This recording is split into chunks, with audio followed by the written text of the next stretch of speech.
Should have gone for Senate. Right. Well, welcome back. I think this is the third installment this morning of House Gov.Ops and Military Affairs. We're here to pick up another charter bill introduction H271, which is Town of Springfield Charter Amendments. And so we've got Tucker Anderson of Legislative Council. Thanks for being with us again. My pleasure. Good morning. For the record, Tucker Anderson, Legislative Council. The Springfield Charter has a long and complicated history, and I'll give you the high points and talk about the low points that are addressed in this bill that you have in front of you. High points. These were amendments passed in November of 2020. A bill was introduced in 2021. There were some COVID scheduling complications that led basically no charters to move forward during that session. The summer in between, the entire Title 24 appendix containing all of the charters was subject to republication and statutory revision. That's where our office, and you can hear that as me, I did it, went through and did line by line edits to check for spelling mistakes, gendered language that's required by law to be changed, for example, lots of grammatical changes, things like that. Very boring stuff. But essentially what happened is that the 80+ page Springfield Charter had to be rewritten for 2022 because so much of the underlying language had changed during republication that if that bill had passed, it would have reverted all of that language back to what had been corrected over the summer. So we went through a complicated process of line by line switching over the bill as introduced in 2021 to the edited version for 2022. In the process, there were lots of mistakes introduced because language that had been underlined and struck through was changed by computers and probably by a bit of human error. So in any instance where there was underlined language that was no longer underlined, it looked like it was part of the underlying statute and went right through without me or the editors or either the parliamentarians or the governor finding that the language was incorrect, which leads us to the bill you have in front of you, which is technical corrections that escaped everyone in the process because of, and I will blame it again, the computers. There are technical corrections in the technical corrections bill where it's appropriate to say this is purely technical, this is something that happened by mistake. And all of the pieces here are language that was supposed to be added that was removed when we did the transfer between the 2021 and 2022 bill. And they are substantive, but again, they were passed by the voters in 2020, they were in the 2021 bill, and they were intended to be in the 2022 bill that ended up being enacted last year. So if you start on page 2, the first instance is that the town had intended to strike subdivision C to F in section 5. And this was an instance where the strike through in the bill as introduced disappeared when we transferred over to the new bill. So it stayed in when it was supposed to be repealed.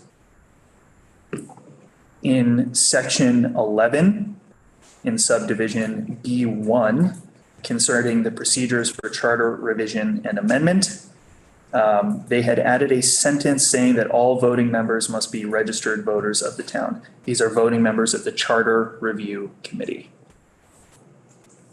This language, again, in the original bill is introduced, for some reason, disappeared. All right.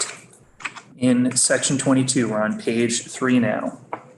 This is dealing with presiding officials at town meetings and elections. In subdivision B5F in section 22, they had added "and the assistant town clerk" to the words town clerk. So this is in the absence of the town clerk and the assistant town clerk. Here are the procedures that come into play. The bill had added an assistant town clerk. And again, this is language that disappeared for some reason. And we just didn't pick up on the fact that this new text had disappeared when we moved on to the 2022 bill. In section 23, broadly the local elected officials, in subdivision C1E, Romanet 4, capital Romanet 2.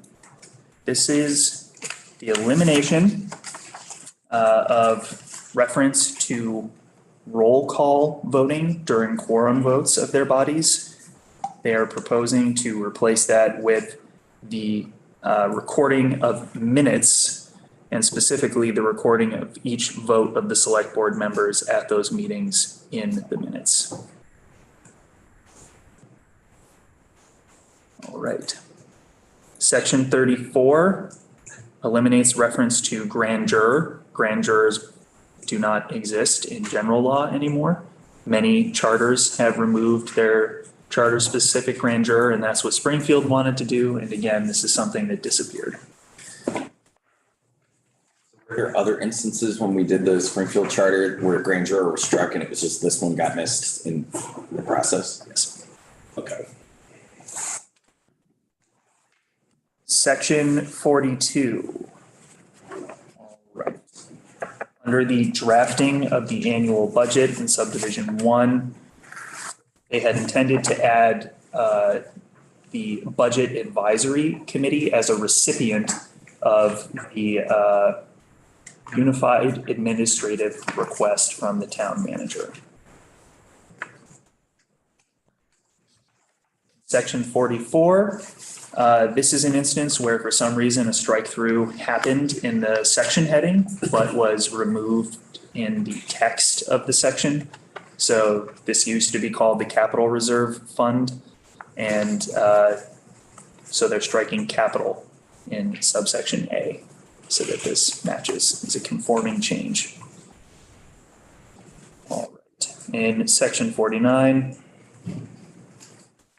there are two corrections here.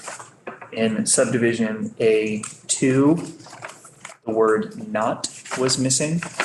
This was supposed to read that the finance director shall be a member of town administration and be subject to all rules and regulations of the town administration and may not be the town treasurer or select board member. So those were supposed to be conflicting offices, and without the word not. Yeah, you probably don't want your finance director and treasurer or select board members to be the same. That's an important not. And in subdivision C1 concerning the independent audit, this was supposed to be specified as an annual independent audit. So the word annual is inserted there. Also something that was in the underlying 2021 bill that for some reason disappeared. H271 really comes as a result of multiple parties catching that these mistakes were there. I caught 3 or 4 of them during last summer's annual statutory revision, but a lot of credit should go to the town select board and the town clerk who went through and did their own line by line comparison. And I not only identified that things were missing, but were able to identify at which point in the process some of these things started to disappear, so that I could, dodge some, but not all of the blame for these errors, so I'm very thankful for the town doing that work to make me look slightly better, at least with my drafting. It sounds like with this, you shall be redeemed. I want to acknowledge that Representative Kristen Morris of Springfield is with us. Did you want to provide any context or feedback or to have any additional comments about the bill? No, I think council explained it very well. If the committee has questions, I'm certainly here to answer that. But this was a nightmarish process. Council mentioned or referenced the 84, 87 pages that the original bill was, and we were able to remove out strike calls or whatever that were no longer present to get it down to 74, I think, at the time. But this had several iterations and amendments, and I certainly want to thank council for his effort and cooperation, as well as this committee, and hoping that you'll see in your ways and means to adopt it, approve it. So as I've been saying this morning, we're kind of getting a flavor for the different charter bills that are before us, and my intention is to come back to these either next week or the following week when they seem relatively straightforward and put them on the calendar for a discussion and vote. So it seems like these issues are a combination of substantive misses that should have been before and some technical corrections. So I would put this on the list of things that I think we'll work on in the next week or so and try to get moving. Representative Morgan. Just one point of inquiry for Councilor Anderson. It's only the second time I've ever seen him wearing a standard tie, and there's got to be rationale behind this. Or do you want to bring him back to the chair? Easier to listen on the floor. I feel like it might be a work. A heated day. This evening, so I'd like to be able to listen without having a floppy bow tie situation. Far be it for me to argue with an attorney. It sounds like a logical explanation. Well thought out. I'm very glad to hear that we're all prepared to be as comfortable as possible this evening with the long floor anticipation. But yeah, so we'll also add H271 to the list of things. We'll come back probably toward the end of next week and try to take the next step on. So really appreciate your work on this, Tucker. If you need to get off to other places, I know it's a busy day. We'll let you get out of here. And Representative Morse, we'll be in touch if we have any questions, but it seems pretty straightforward. Perfect. We hope so. Long road to get here, I know. So we'll try to complete the journey here for your charter. Thank you, Mr. Chair. And that's a first in my experience. You know, I think, so one of the things that we do need to keep track of in here is that if we're moving charters and a technical corrections bill, there's an opportunity there when you have all those pages and pages and pages and things are changing for there to be mistakes in the drafting and then the final thing. I think the having the word not, be left out when it very much changes the meaning of it. Had a very high function in that particular. Yeah, so the words really do matter, but this was a charter change that we worked really hard on. No, I remember it being very time consuming. Yeah, it was. Yeah, the Springfield Charter bill was really something. So Tucker's really putting his time on it, and it seems like everybody's on the same page that if we make these fixes, it'll complete the process, and maybe we won't see a Springfield Charter change for a while. But so it looks like we're just about at the time we were going to hear amendments on H270, which is the cannabis, our cannabis bill from both Ways and Means. And I think that Attorney Childs is going to be here, but she also has booked other places. Both of the reps will be here at 11:40. Okay, they're confirmed. Great. Yes. Almost there, so we'll just give the committee a minute to pull these up. So Michelle just emailed, she's on the floor. The Ways and Means Amendment is under Representative Brannigan's name, and here she is. And then Representative Brannigan, welcome. We were just wrapping up and about to switch gears to your bill, so if you'd like to. See the big time. Yeah. And Representative Shai. So I think what we'll do is, since we have both of you here, we'll go ahead and get started with our work on hearing the two money committee amendments to H270. So Representative Brannigan, if you would come and sit and tell us about your committee's amendment to H270, that'd be great. Thanks for being here. Thank you. Things are crazy busy upstairs. Yeah, that's why I wanted. Across the hall, I'm sure, but. So my name is Carolyn Brannigan, and I serve on the Ways and Means Committee. Ways and Means is all about numbers. We don't do much with policy. We don't do much with anything else except numbers. So we worry about tax rates. We worry about incoming revenue, grants from the federal government, all things that have to do with numbers. That's what matters to us. So I'll read to you my report and then try to answer whatever questions you have.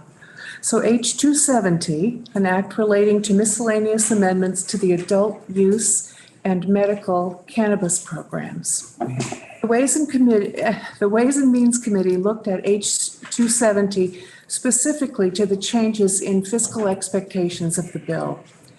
In sections 8 through 12, the new license for plant propagators requires a $500 fee for nurseries involved in the production of clones or immature cannabis plants. The Cannabis Control Board estimates licensing about 100 propagators in fiscal year 2024 at the $500 registration fee, generating $50,000 in new special fund revenue for the Cannabis Regulation Fund. In section 13, two parts of that section have fiscal impact. First, medical cannabis patients and caregivers are required to maintain registry cards and renew them annually at a cost of $50. The proposed legislation in this bill changes the renewal period to once every 5 years for all patients except those who qualify with chronic pain. The chronic pain sufferers would still have to register every year.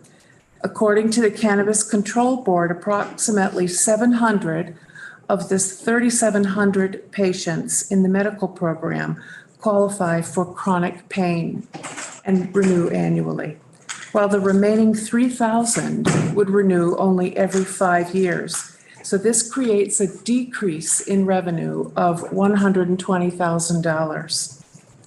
The second thing that deals with revenue in section 13, registered patients and caregivers will be able to grow up to 6 mature plants and 12 immature plants to increase. This is an increase from what they're allowed to do right now, 2 mature plants and 7 immature plants. The larger number of homegrown plants could potentially impact adult use and medical program use, but is unlikely to have any impact on revenue.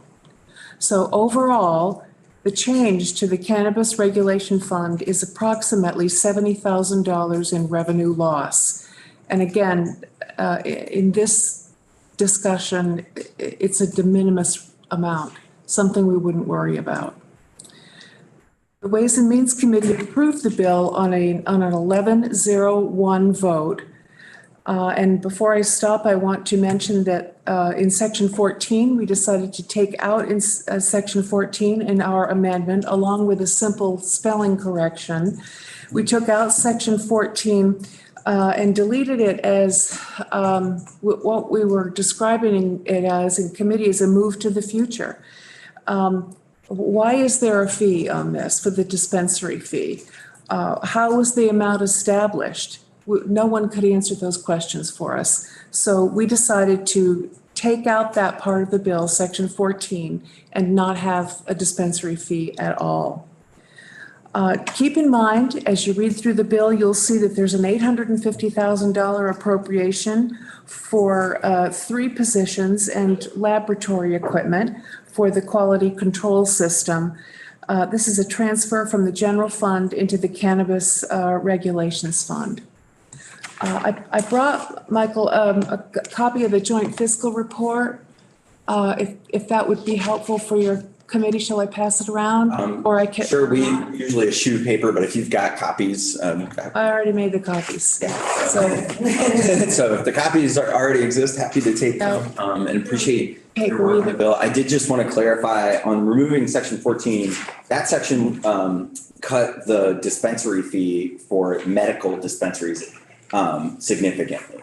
And we had supported it because of the concern about the future of the medical dispensary market in light of, the decline in the number of folks who are on the registry and we assume are sort of being cannibalized by the adult use retail market that's now up. So it sounds like the Ways and Means Committee felt like they wanted to have that conversation in the future, not this year in this bill. Yes, that's right. And You know, we only know what joint fiscal tells us. Right. Joint fiscal has told us that this market is continuing to grow and that the expectation for increasing revenue is definitely there. So it didn't bother us to get rid of this revenue based on that advice. You know, if we come back here in January and see things are different, we won't hesitate to change it. But that's our position as of right now. Representative Hango has a question. Thank you. I think what I'm hearing, Representative Brannigan, is that you're saying that you're removing section 14. And from what Representative McCarthy is saying, you're not actually getting rid of the revenue. You're keeping the current revenue because the current fee structure is being left in. The change is what is being taken out. Is that correct? Yes. Okay. So we're still going to get revenue, and somebody's going to look at it in the future to figure out whether we need to keep these fees at that level or whether we need to get rid of fees at all. Is that Right. correct? So specifically, we were dropping, and Attorney Childs could probably correct me on this. In our bill as passed, we dropped the fees, I think, from 25,000 to 10,000 for each dispensary license. And then the Ways and Means Committee has just struck the section that changes that fee. So it'll just stay the way it is today. Stay at if we, 25,000. If we agree with the Ways and Means. A discussion needs to happen, and this will push that forward. It's a look toward the future, what we're going to do in the future. And is that de minimis amount that would not be impacting the revenue of the state of $70,000 that you were referring to? Yes. I know it sounds like a lot of money in our household accounts, but it's not in the state accounts, so we wouldn't worry about that. Well, really, it's only like less than 3 dispensaries. Oh, so I do want to maybe clarify, because the other sections that Representative Brannigan discussed and are really covered in that part of the fiscal note where there are changes are about the allowing patients to only renew every 5 years if they have chronic pain as the reason. Yeah. So that's where you'll see in the fiscal note that Representative Brannigan shared us in section 13, there's a reduction because those folks won't have to renew every So year. that's the $70,000. But then there's an increase in revenue from what we assume are going to be folks who apply for the propagator license. Got it. So those two things net have a Okay. total impact. Very good, and I see that on this page. Thank you. No change if we don't do section 14, which is the Ways and Means recommendation. Got it. Any other questions for Representative Brannigan? Well, thank you for being here. I think we'll, because I know Representative Scheid, we'll kind of take our action on these after we've heard from both of you and let you get on to your other work. Any more I can. I think we're in good shape. I think we've got it. Thank you so much, Representative Brannigan, for coming down and sharing that with me. I think it's pretty straightforward. Thank you.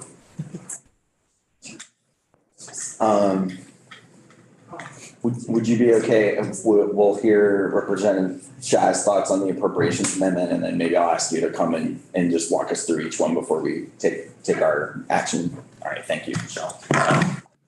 Representative Scheid, thank you for joining us. I know you're having a very busy day. But so is everybody. So this is Representative Robin Scheid from House Appropriations. Thank you for giving me the opportunity to talk about this very uncomplicated amendment.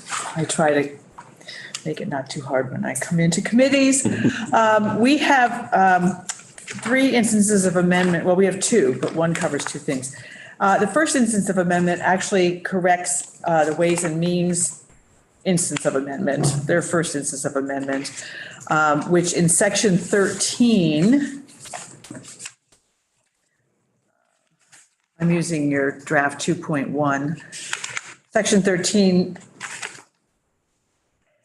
about caregivers on page, on 15, page 15. So caregivers is 954, this is B1.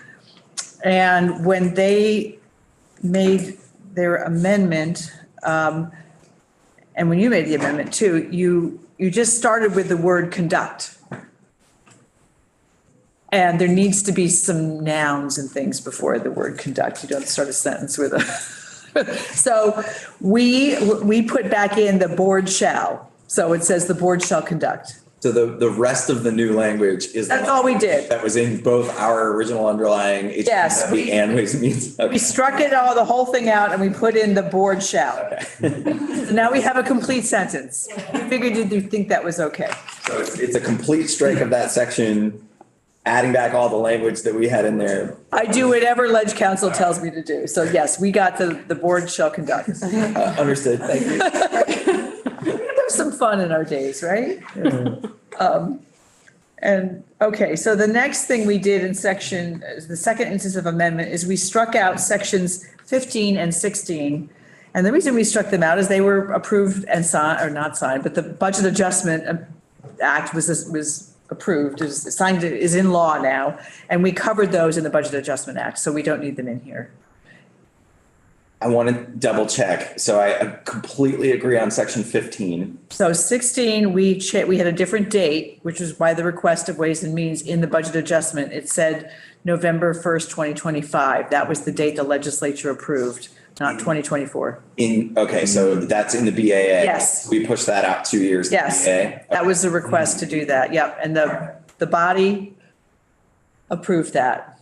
And we said, well, do we go back? And we're like, no, we're 2025. Okay, So they're both out because they're already in another law. okay. I was aware of that. I think the committee had heard us talk about that before, so that should not be a surprise. So this sounds like technical correction in the first instance, and in the second instance, we're getting rid of our belt and suspenders approach now that the BAA has been passed into law. Right. Okay. Exactly. Any other questions for Representative Shai about the appropriations? What was the vote of your committee on? Oh, that's a great question. I think, sorry, I can go back. I think it was 8-3. People who, and because of the issue of whether you support cannabis or not, it was not about the amendment, actually. So it was 8-3-1. Votes off. Okay. Yeah. Well, thank you for your work on this. We haven't lost it completely yet, if we can find some errors. No, it's great. It's good that we have on any bill more than one set of eyes. It really does help for all of us, I think, so. Anyway, thanks for your time. Thank you so much. Good luck with everything else you're doing. You too. All right. So I think it would behoove us to invite Attorney Childs to come and join us and just make sure our understanding of both of these proposals from our money committees are accurate. Thank you for being with us, Michelle. Sure. Good morning. So for the record, Michelle Childs, Office of Legislative Counsel, and I think the witnesses did a great job. I don't know that there's too much for me to discuss other than, so if you look at the Ways and Means Amendment, the first instance is just a technical that after I had written it, they asked me to change one word and I did, and we sent it through editing and it was wrong. So that's what the technical amendment in the appropriations is, undoing that. And then the second amendment is just by striking out the decrease in the fees for the dispensaries for this year. And you heard Representative Brannigan explaining why. And so it just takes that section out. So the fees stay the same as they are currently. And their plan is to take them up in a more holistic way next year and looking at all of those fees. And then with regard to the appropriations amendment, the first instance is just on the technical fix. And then the second instance of amendment is removing those two sections that were enacted on Monday when the governor let the BAA go into effect. And we had, I know, talked about the appropriation in here. I didn't know that the auditor of account study was in BAA. Lots of times things get dropped in the money bills and the attorneys don't know about it. And so somebody on the committee was like, didn't we do this? And so then we went and did a little word search and there it was. What's interesting is Chair Pepper and I had discussed it, but I actually was surprised when I saw 716 struck because I didn't think that it had made it into the BAA. So I think now we're all on the same page. Mm-hmm. The 2025 date that Chair Pepper and I had originally put on the table made it into the BAA. So I think we can all live with that report being out that far, is my take on that. So any questions for Attorney Childs about the Ways and Means Amendment before we take action on that? All right, so I would invite us to do a straw poll on the Ways and Means Amendment. All those in favor of the Ways and Means Amendment? All right, so we've got 1, 2, 3, 4, 5, 6, 7, 8, 9, 10 of us are here. 2 of us are not, so it'll be our vote is 10-0-2 because I will be reporting this tomorrow. Straw poll. Great, and so the appropriations amendment seems actually even more straightforward. Interesting that, so the fix for the technical correction, it sounded like from, if I'm understanding what Representative Shai said, our underlying bill had basically cut out the board shell. Mm-hmm. And then the Ways and Means Committee was like, oh, we need to capitalize the first word of this sentence. Right, they said, hey, Michelle, before you do that, just capitalize conduct. I was like, okay. And then we did it and then they voted because it was Friday and everybody was trying to move things out very quickly. And then we just caught it yesterday, so. So the idea is that didn't actually fix the issue. The issue is that we need who is going to. Right, so even though there's a lot of words on the page there, sometimes if you just go back and do those little tiny inches of amendment and people are having to piece all the different amendments together, it's a little harder for folks to follow. So I think all you have to say is this is a technical amendment and it's not substantively any different than what came out of Gov.Ops. Great. Any questions about the appropriations amendment? All right, so straw poll on appropriations. All those in favor? All right, so we've got 10-0-2 on that one. I think that is all of our work for this morning. Did want to tell the committee that there is still a desire to get a little bit of some of this retiree language into the budget. So what I'm going to try to put together is if there is a break in our work that seems like it'll be longer than a few minutes because there's a committee hearing an amendment or something, I will try to get the language that the appropriations committee would like us to take a quick drive through with and JFO in here to talk to us about it this afternoon at some point. So be prepared for an all call back here if there's a good sized break in the action on the floor. Otherwise, I'll see everybody up on the floor at 1 o'clock for what I assume will be a lot of bills. We have a couple of reporters still working, and I appreciate the good work of Representatives Byron and Waters Evans for today, and Representative Murwicki and I will both be up tomorrow, and along with Representative Chase for the cybersecurity bill. So it's going to be a lot of Gov.Ops bills are going to be moving this week, which is great. One last thing, I think some people did not know that tomorrow's field trip is off. Oh, I'm sorry. I thought we had gotten that on the record. Maybe it was when you were out of the room. I'm sorry, Representative. Maybe, but somebody else didn't know either. Yeah, there are, because of the number of folks who have been asked to be dropping into money committees to weigh in on various bills, both Senate Gov.Ops and those of us who were in the room for that discussion felt like we could go up and visit Sheriff Marcoux in the next couple of weeks when it was not money crossover week. Sounds great. So we'll have an easy afternoon tomorrow, long day today, probably long morning tomorrow, but we won't be meeting here in the afternoon tomorrow. So get a couple of hours back. Great. Well, thanks everybody.